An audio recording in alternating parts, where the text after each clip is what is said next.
جب آئی شام کی بستی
Yeah.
وہی ذکر خدا کا نقش توحید کو اس طرح مٹایا جائے، زہر اور ساقی کوثر کو پلایا جائے، زہر اور ساقی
بغداد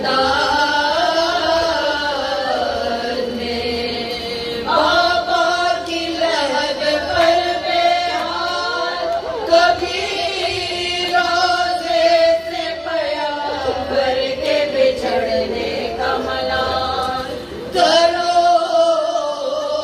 دیوارے مدینہ کبھی یاد آتے تھے ہائے نانا کا وطن کہہ کے تڑپ جاتے تھے شکل دیکھی تھی نا پردیس میں جس بیٹے کی اس کی تصویر بھی رہ کے جگر ملتی تھی دل میں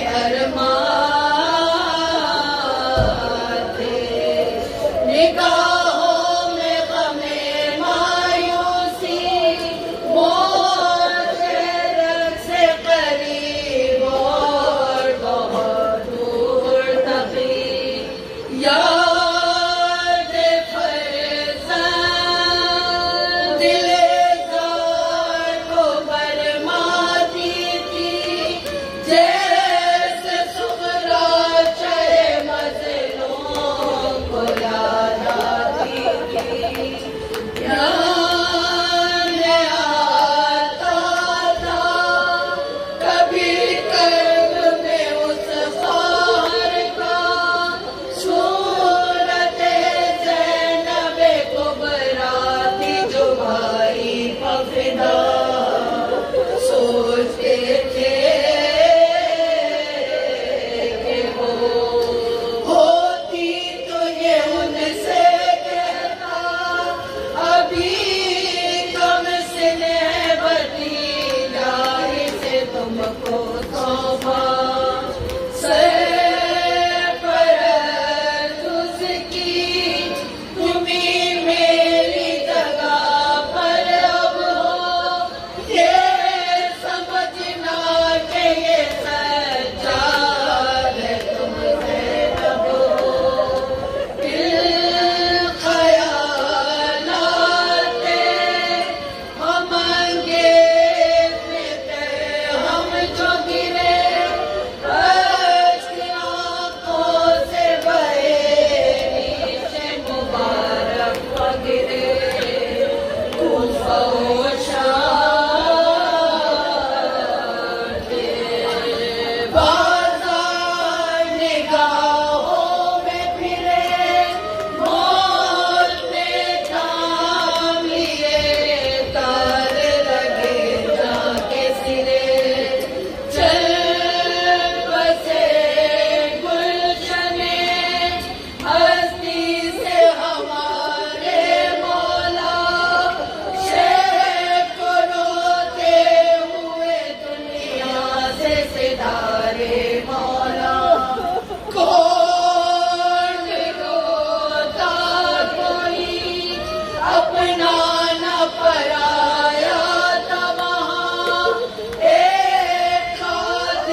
الشيطان اللعين الرجيم بسم الله الرحمن الرحيم الحمد لله الذي هدانا لهذا وما كنا لنهتدي لولا أن هدانا الله لقد جاءت رسل ربنا بالحق والصلاة والسلام على التحية والإكرام على سید اصل ما فی الوجود سر اللہ فی کل موجود نقطۃ دائرۃ الوجود صاحب لواء الحمد والمقام المحمود مولانا و مولا الثقلین جد الحسن والحسین ابی القاسم المحمد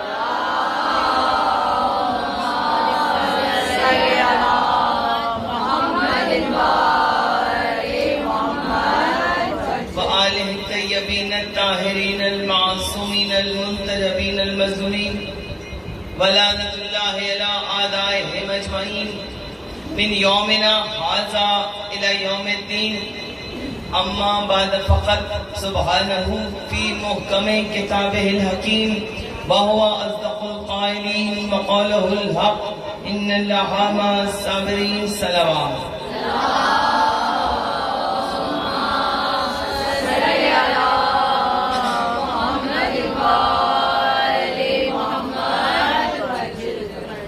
مجلس شہر میں میرا برسر ممبر ہونا اس کو کہتے ہیں نصیب کا سکندر ہونا پہلے سوئے تو کوئی چھاؤں میں تلواروں کی اتنا آسان تو نہیں نفس پیغمبر ہونا ابتدائی کلام میں بے شک تمام تعریفیں اور تمام تر ثنا اس واجب الوجود کی بارگاہ میں عملیہ کروں گی کہ جو ہم سب کا پالنے والا ہے اور بعد رب العزت ہمارا تمام تر درود و السلام ان محمد و آل محمد پر بھی جن کی محبت میں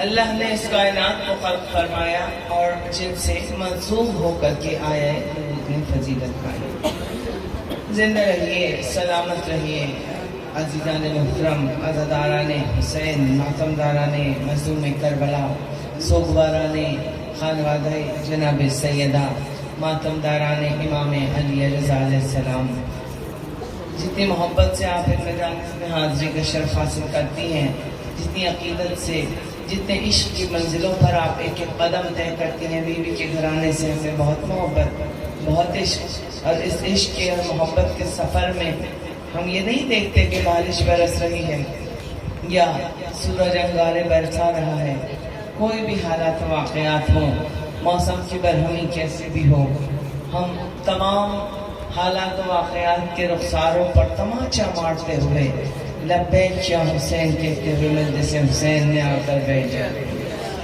یہی محبت یہی عقیدت بی بی کو چاہیے تھی ہم سے اور دعا کیا کیجیے کہ ہم ان کو جو ہم سے امیدیں ہیں وہ جو ہم سے چاہتے ہیں ہم ان تمام چیزوں پر پورا ہوتے ہیں بس وہ مالک راضی رہے میری سیدہ ہم سے راضی رہے زمانہ راضی ہو یا نہ ہو حسین کی ماں راضی رہے جب یہ فرش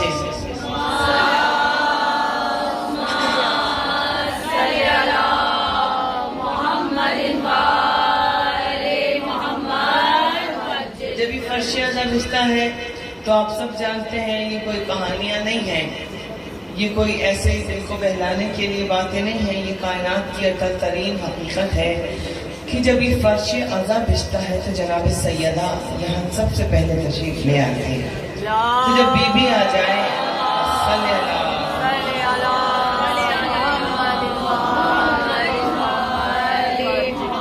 تو جب جناب شہزادی کونین فرش عزا پر آ جائیں تو وہ گھر جنت کے ٹکڑوں میں سے ایک ٹکڑا بن جاتا ہے اور پھر ہم یہ کہا کرتے ہیں انسان فخر کی منزلوں پر کہ کرم حسین کی مجلس نے یہ کیا ورنہ کہاں غریب کا گھر اور کہاں حسین کی ماں مگر جہاں حسین کی ماں آ جائے وہ گھر جنت کے ٹکڑوں میں سے ٹکڑا ہو جاتا ہے آج شہزادی کونین کی بارگاہ میں ہم ہاتھ اٹھا کے دعا مانگتے ہیں کہ صاحب خانہ نے اتنی محبت کے ساتھ خلوص دل کے ساتھ ہر سال اس مجلس کا اہتمام و انعقاد کرتے ہیں، اور ماشاءاللہ پورے 2.25 مہینے کی عزاداری، اور پھر امام مسیح کاظم علیہ السلام کا شاندار تابوت. مطلب یہ گھرانہ آپ سب جانتے ہیں، مسلسل اس گھرانے نے اپنے آپ کو فنا کیا ہوا ہے عشق اہل بیت میں اور عشق ولایت علی میں. جناب حسن صغیر آبدی جو میرے بابا کی جگہ ہیں، مولا ان کو سلامت رکھے، ان کا سایہ ہم سب کے سروں پہ، اپنے بچوں کے سروں پہ، اور ان کے بچے پوتا پوتی سب سلامت ہیں. اس لیے کہ پورا گھرانہ آزادار گھرانہ ہے. کمال کی بات یہ ہے، کسی کیا ایک ہوتا ہے، کوئی ایک بیٹا ہو گیا آزادار، ایک بیٹی ہو گئی. اگر بیٹا بھی ہے تو بہت ضروری نہیں ہے کہ آزادار آئے، مگر یہ کمال منزلیں ہو جاتی ہیں کہ جب بہویں بھی ایسی آئیں جو اس آزاداری کو 4 چاند لگا دیں. تو ہم دعا کرتے ہیں میرے مولا ان کی اس مجلس کو اپنی بارگاہ میں شرف قبولیت عطا فرمائے، انہیں صحت و تندرستی و زندگی اور سب کچھ عطا فرمائے، رزق و روزی میں اضافہ فرمائے. پروردگار عالم میں جتنی مائیں بہنیں تشریف فرمائے، سب کی دلی اور شرعی حاجات کو مولا اس بارگاہ میں قبول فرمائے. جو بیمار ہیں انہیں شفائے کلی عطا ہو، جو بے روزگار ہیں انہیں روزگار عطا ہو، اور ہمیں کوئی غم نہ ہو سوائے غم حسین. جو آنکھ فرات بن کر مولا کے غم میں بہ گئی، پورا سال اسے کسی اور غم میں رونا نہ نصیب ہو. ہم جئیں تو آل محمد کی محبت میں جئیں، اور جان دیں تو آل محمد کے لیے جان چلی جائے. اور اس دربار کے حقیقی وارث قائم آل محمد امام الزمانہ کے ظہور میں تاجیل حضور بھی.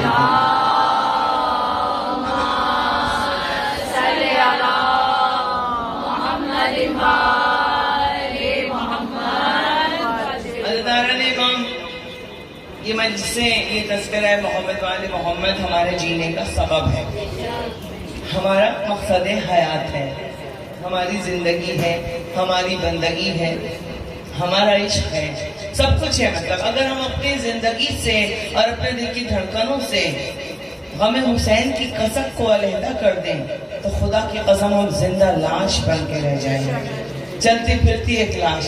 جو کچھ بھی ہمارے وجود میں حرارت ہے وہ اس غم کے صدقے سے ہے. تو بس یہی دعا کرتی ہوں کہ غم حسین سلامت رہے قیامت تک. میں سوچتی ہوں کہ حق کس طرح ادا ہوگا.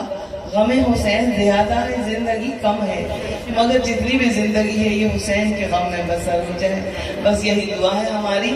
عزاداران امام، اب یہ غم، یہ تذکرہ، یہ مجلسیں، یہ ماتم، یہ گریہ، یہ 2.25 مہینے یا حسین کے دل خراش آوازیں، یہ ماؤں بہنوں کے سروں پر کالی چادریں، یہ حسین کے غم میں بہتے ہوئے یہ آنسو، یہ نظر و نیاز کا پروقار اہتمام و انعقاد، یہ تابوت، یہ جلسے، یہ جلوس، یہ مجلسیں، یہ ممبر، یہ ماتم، یہ سب کچھ جو ہے اعلان کر رہا ہے پوری کائنات میں کہ حسین جیت گیا، یزید ہار گیا. کچھ دیر فرض کیجئے یہ مجلسیں نہ ہوں، کچھ دیر فرض کیجئے یہ مجلسیں نہ ہوں، سارا جہاں حسین کا قاتل دکھائی دے. خدا کی قسم یہ مجلسیں ہی تو ہیں، یہ غم حسین. اور آپ دیکھیں یہ چہلم منانے کے لیے، بی بی کے بیٹے کا چہلم منانے کے لیے عزادار جا رہے ہیں. مطلب مجلسیں بھی ہو رہی ہیں، عزاداری بھی چل رہی ہے، عاشورہ کرنے کربلا بھی جا رہے ہیں، چہلم کرنے بھی جا رہے ہیں. مطلب ہر انداز سے مولا کے عزادار ان کو پرسہ دے رہے ہیں بی بی کو.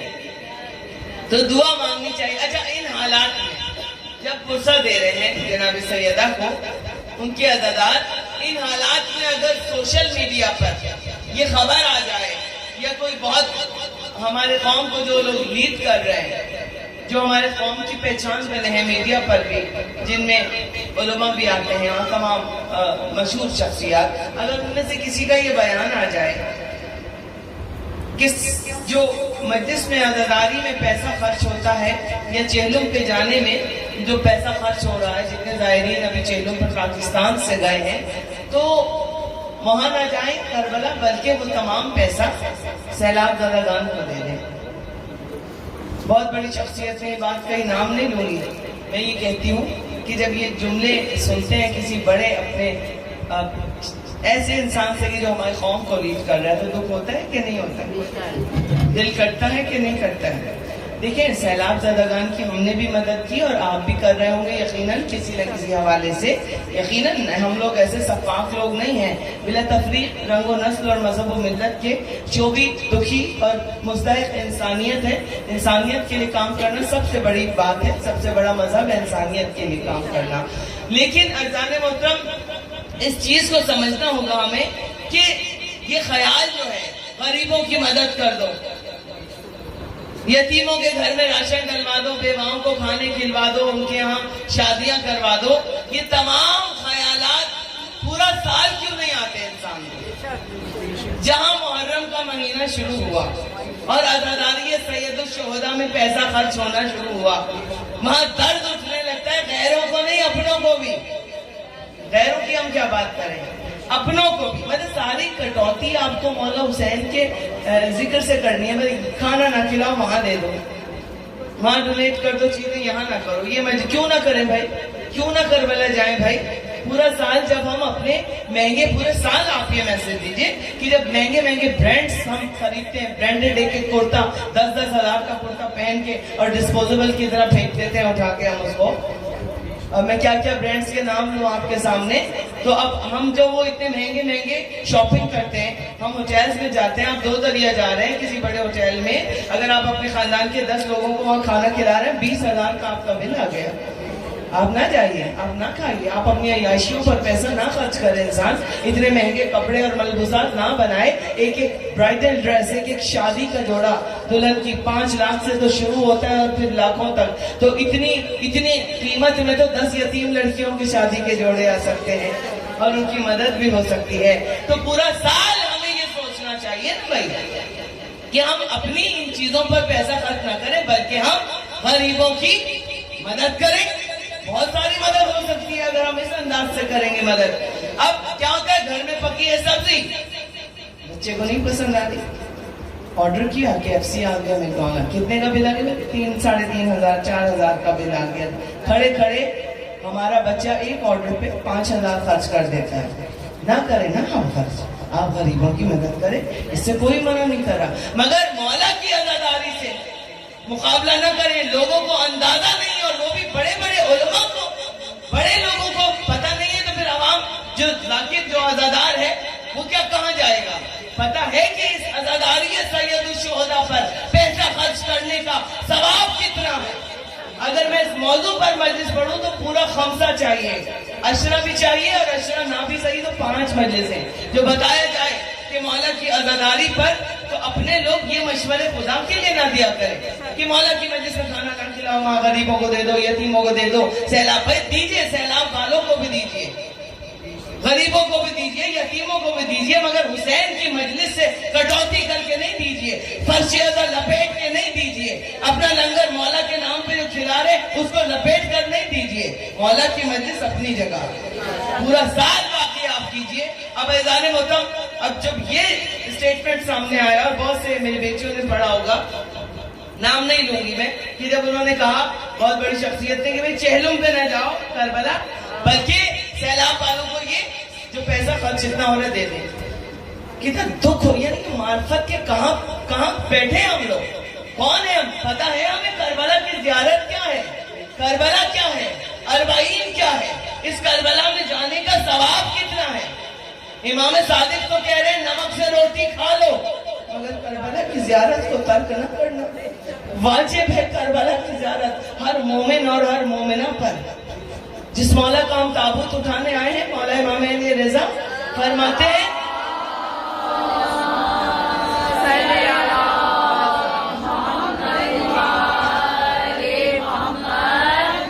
مولا فرماتے ہیں کہ جس نے شکل فرات پر میرے جد حسین ابن علی کی زیارت کی, یعنی کہ جس نے کربلا جا کے میرے جد کی زیارت کی, سمجھ لو اس نے عرش پر خدا کی زیارت کی. اس نے عرش پر, یہ اتنا بڑا جملہ ہے مولا کا کہ ابھی بھی بڑے بڑے علماء اس جملے کو سمجھنے سے قاصر ہیں کہ مولا نے, میرے 8ویں امام نے کیا فرمایا, جس نے کربلا میں ہمارے جد کی زیارت کی, اس نے عرش پر خدا کی زیارت کی.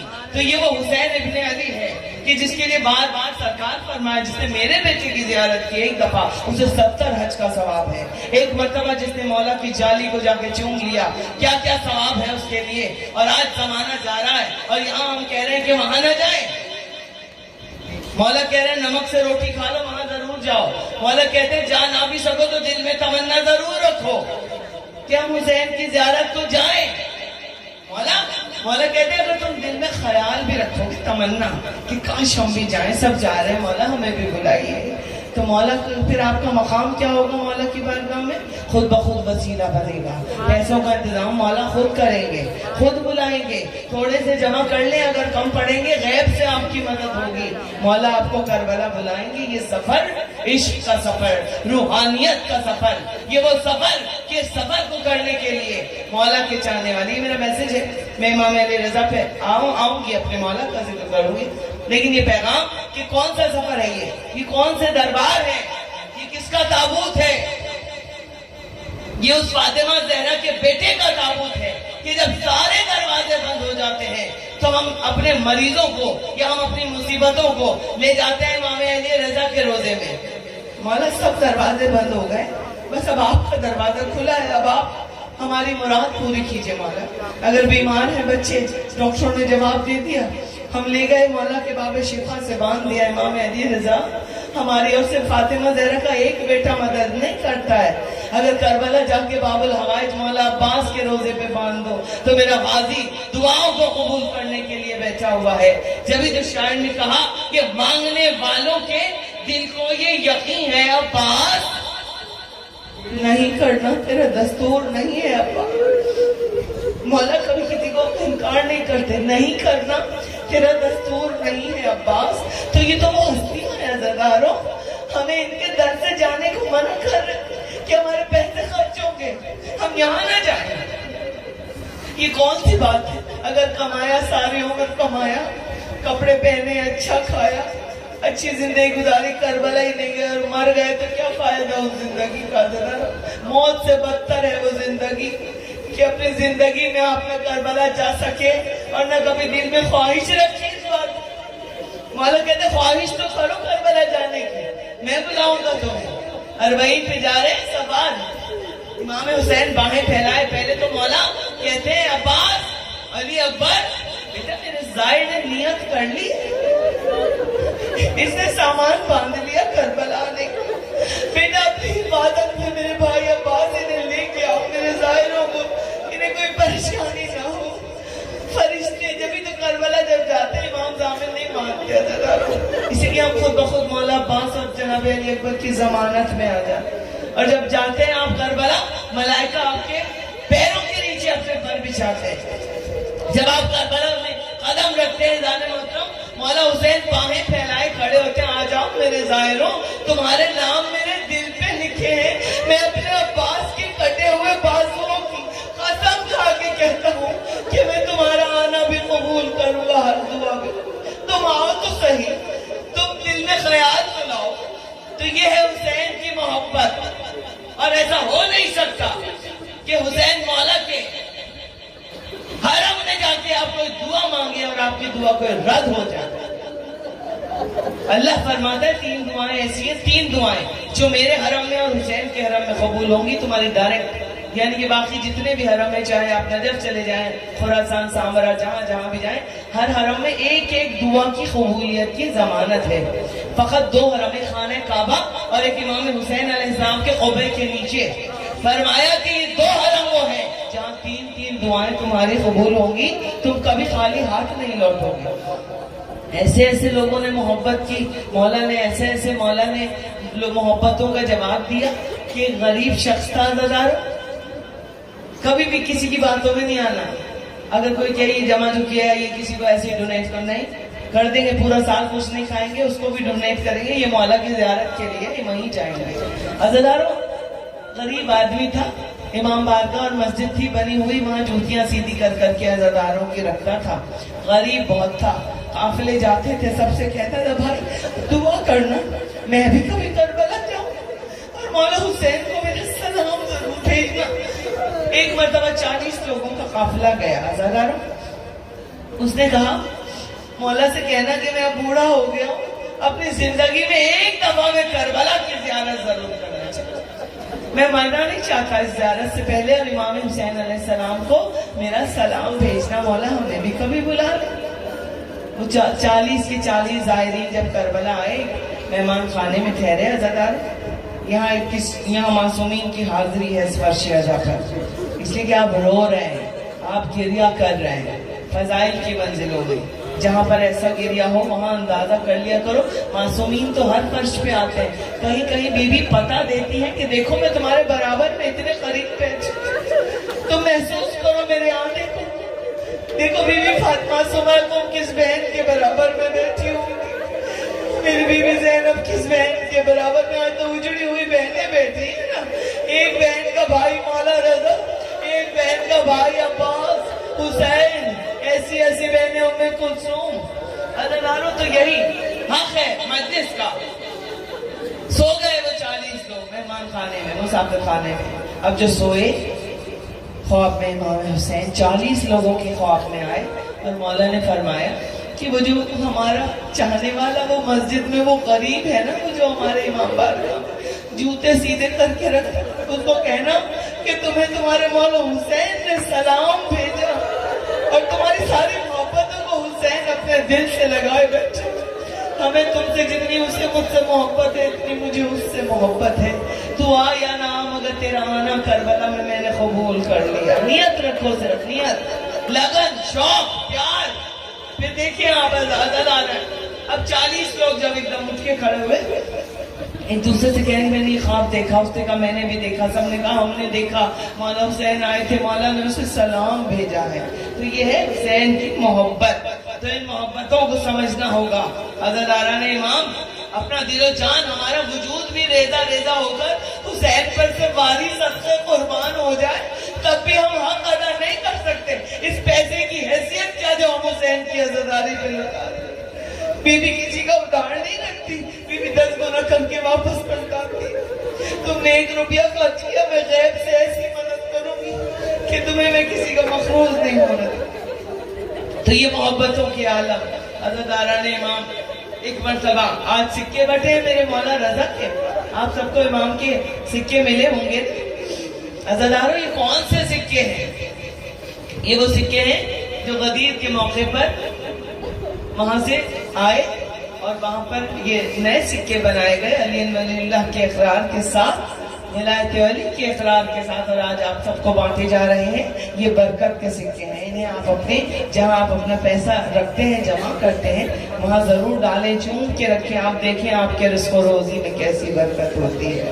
انہیں اپنی آنکھوں سے لگا کر رکھیں. مولا کے حرم سے یہ آئے ہیں, اور اتنا خوبصورت اور قیمتی تبرک آج تمام آنے والوں کو دیا جا رہا ہے. دروازے پر ہماری مائیں بہنیں کھڑی ہوئی ہیں, دیا جا رہا ہے. یہ کیا سکہ ہے؟ یہ کیا ہے امام ضامن؟ کیا ہے سکہ؟ کیا ہے سکے کی تھوڑی سی میں آپ کو تاریخ بتاتی چلوں. یہ جو آج سکہ بٹا ہے ظالم محترم, کہ سب سے پہلے جو سکہ بنایا اور سکہ بنانے کا مشورہ دیا وہ کس نے دیا؟ 5ویں امام محمد باقر علیہ السلام.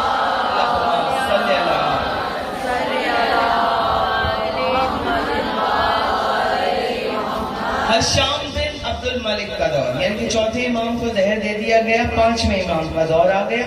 اور اس وقت تک جو, بہت توجہ, اس وقت تک جو سکہ چلتا تھا پورے عالم اسلام میں, وہ سکہ روم کا سکہ تھا, عیسائی سکہ. بادشاہ روم کی طرف سے جو سکے آتے تھے وہی انہی سے تجارت ہوتی تھی, انہی سے کاروبار ہوا کرتا تھا, لیکن وہ عیسائی سکہ تھا, عیسائیوں کی طرف سے تھا وہ سکہ, جو ساری اسلامی مملکت میں تھا, اور اسی سے پیسہ کا لین دین, خرید و فروخت, تجارت, سب کچھ اس سے ہوتا تھا. اب قیصر روم نے اعلان کیا کہ اب اس سکے کو جو ہم نیا بنوائیں گے اس پر ہم لکھوائیں گے کہ جناب عیسیٰ علیہ السلام آخری نبی ہے, اور ان کے بعد کوئی نبی نہیں آئے. جناب عیسیٰ علیہ السلام کے بعد عیسیٰ علیہ السلام کی مہر ہوگی, ان کا نام ہوگا, اور اب یہ سکہ اس طرح سے رائج ہوگا سب جگہ. اب جب یہ خبر پھیلی تو مسلمان تو پریشان ہو گئے.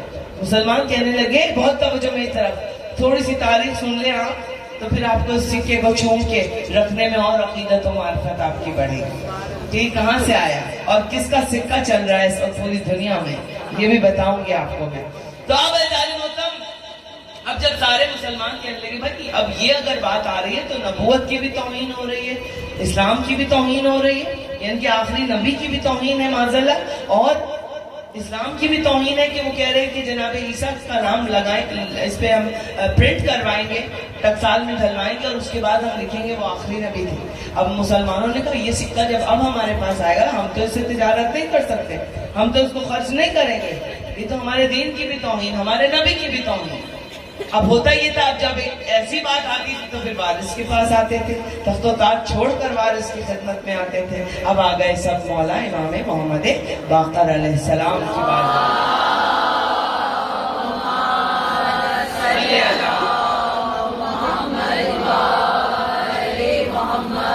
مولا کی بات میں آ کر کہا مولا آپ کیا کریں؟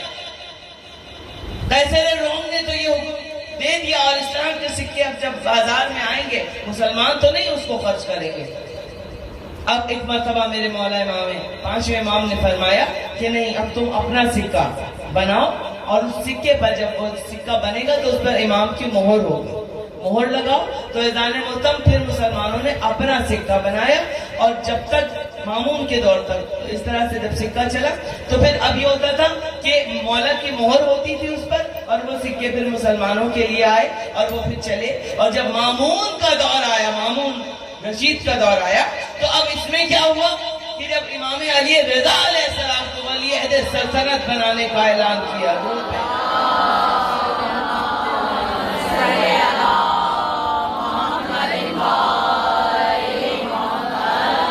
جب میرے مولا رضا کو اعلان ہوا کہ ولی عہد سلطنت امام علی رضا علیہ السلام ہیں، بادشاہ خراسان، ضامنان یتیمان، غریب الغربا بھی کہا جاتا ہے میرے مولا کو، شمس الشموس، انیس النفوس، میرے مولا فرمایا، مولا کو جب اعلان ہوا تو اب ٹکسال میں سونے کے سکے ڈھالے گئے۔ مامون نے آرڈر دیا کہ ٹکسال میں سونے کے سکے ڈالو، اور ان پر ایک طرف پورا کلمہ ہوگا ولایت علی کے اقرار کے ساتھ، علی ولی اللہ تک، اور دوسری طرف لکھا ہوگا امام علی رضا علیہ السلام ولی عہد سلطنت ہیں، دونوں جانب اس طرح سے۔ اب وہ سکہ جو چلا، اب جو وہ سکہ بازار میں آیا، ٹکسال میں ڈھل کر وہ سونے کا سکہ آیا، اب پورے ملک میں پھیلا، تو جو مولا کے چاہنے والے تھے اب وہ کیسے خرچ کرے مولا کے سکے کو؟ اب آنکھوں سے لگاتے، دل سے لگاتے، چوم کے رکھتے، کپڑے میں باندھتے، سفر پہ جاتے، بازو پہ باندھ دیتے، اور چلتے ہوئے کہتے ہم نے تمہیں مولا رضا کی ضمانت میں دیا ہے، درود پہ۔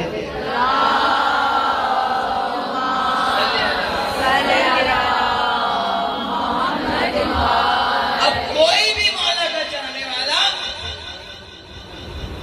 کسی نے نعرہ لگایا تھا کیا؟ چلیں اب لگا دیں، مجھے ایسا لگا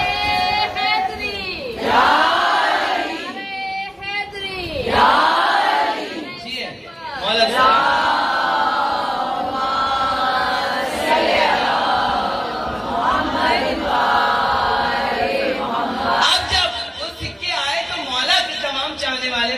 عقیدت کے ساتھ، احترام کے ساتھ مولا رضا علیہ السلام کا نام لکھا ہوا، کون خرچ کرے؟ وہ تو ایک انمول ایک خزانہ بن گیا چاہنے والوں کے لیے۔ اب آنکھوں سے لگاتے، چومتے، اور اپنے سفر پہ جاتے اپنے ساتھ رکھ لیتے، کبھی کپڑے میں باندھ کے یہاں باندھ لیتے، اور سینے سے لگا کے مولا کا وہ سکہ چلتے۔ تو یہ امام ضامن کی رسم جو ہے وہ وہاں سے چلی۔ اور اب آپ دیکھیے پورے زمانے میں بلا تفریق رنگوں، سنی شیعہ سب، اب کوئی بھی ہو امام ضامن ضرور باندھتے ہیں۔ اب کسی بھی ملک میں چلے جائیں، آپ امریکہ چلے جائیں، ہندوستان، پاکستان، انگلینڈ، افریقہ، امریکہ، پاکستان، کہیں بھی چلے جائیں، چاہے یورو ہو، چاہے پاؤنڈ ہو، چاہے ڈالر ہو، چاہے درہم ہو، چاہے دینار ہو، چاہے روپیہ ہو، چاہے پیسہ کچھ بھی ہو، کسی بھی ملک کی کرنسی ہو، کسی بھی ملک کا سکہ ہو، وہاں والے بھی تو، اب ہندوستان والے بھی تو ہے، تو وہ ہندوؤں کی کرنسی، مگر وہاں جو مولا والے رہتے ہیں وہ اپنے ہندوؤں کا سکہ کپڑے میں باندھ کے باندھتے ہیں نا، ہے نا؟ تو اب چاہے کسی بھی ملک کا سکہ ہو، بس جب وہ کپڑے میں باندھ کر امام علی رضا سے منسوب کر دیا تو پھر انسان امام کی ضمانت میں آ گیا۔ تو ایک جملہ کہوں، چاہے کسی بھی ملک کا سکہ ہو، مگر پوری دنیا میں سکہ جو چل رہا ہے وہ فاتح